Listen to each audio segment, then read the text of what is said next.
Hi everyone. I'm going to talk to you about student engagement through content sharing tools. Okay, when we talk about engagement, we have to talk about engagement theory.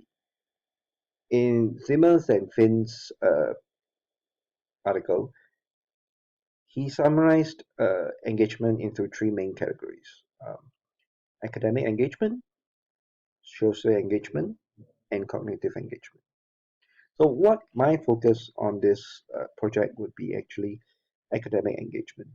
So, in this case, I want to be very specific in the sense I want to look into instructional approach that requires student to student interaction because in his article it is found to have facilitate student engagement.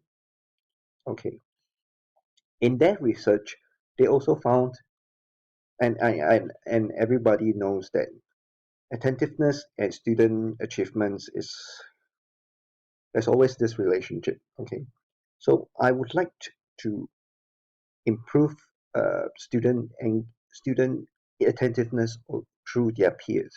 Okay, that is also part of how I'm going to engage the student.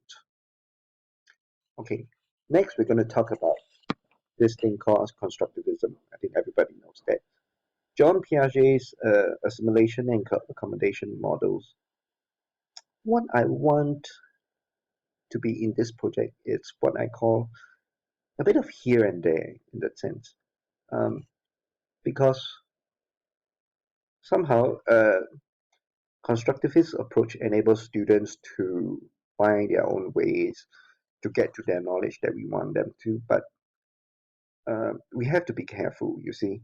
If we were to let them have free, uh, free, free hold of whatever, we let them run free or run wild. Um, that, to me, during my research, struck me the most when this guy Mayer in 2004 he mentioned this point which resonates me a lot, which means uh, what he made was unguided instructions equals academic disaster. Let me tell you, I've tried a lot of times and it actually happens. Okay, so in my project, we're going to have uh, very clear instructions. Okay, but on the same at the same time, we let the students interact freely within themselves. But we have to be quite focused. Okay, so how do we get to the focus would be actually the instructions. Okay. In the instructions, we want to uh, be a bit careful and word it in such a way it's quite close to Vygotsky's ZPD, so not proximal development.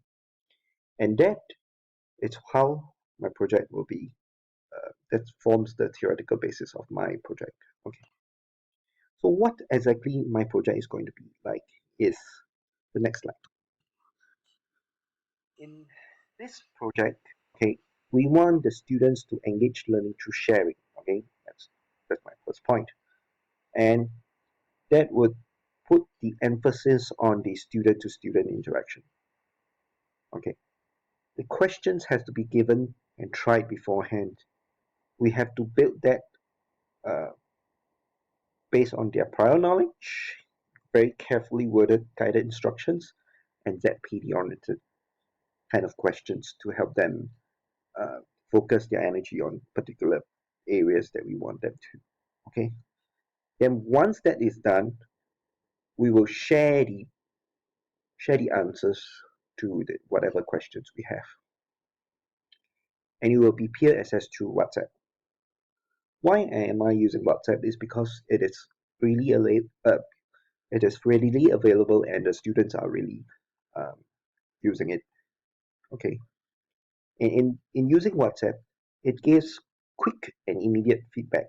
Okay, because they could finish their work and just snap a picture and you could see the answer right there.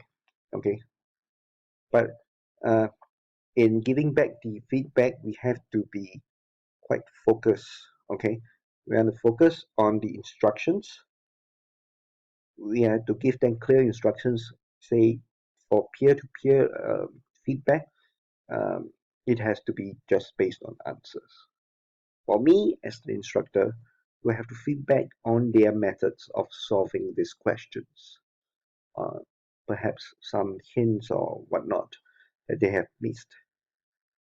So that's essentially how I'm going to conduct this whole project um, during the term when the term starts. Okay.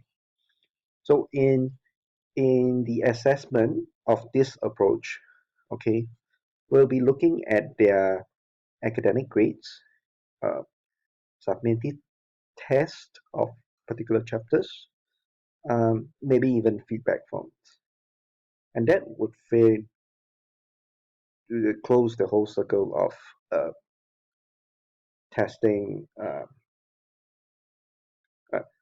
testing and assessment and all. Everything goes back into a circle, and that will form the basis of my project. And I hope you like what you see. Okay, and that's the end of my presentation.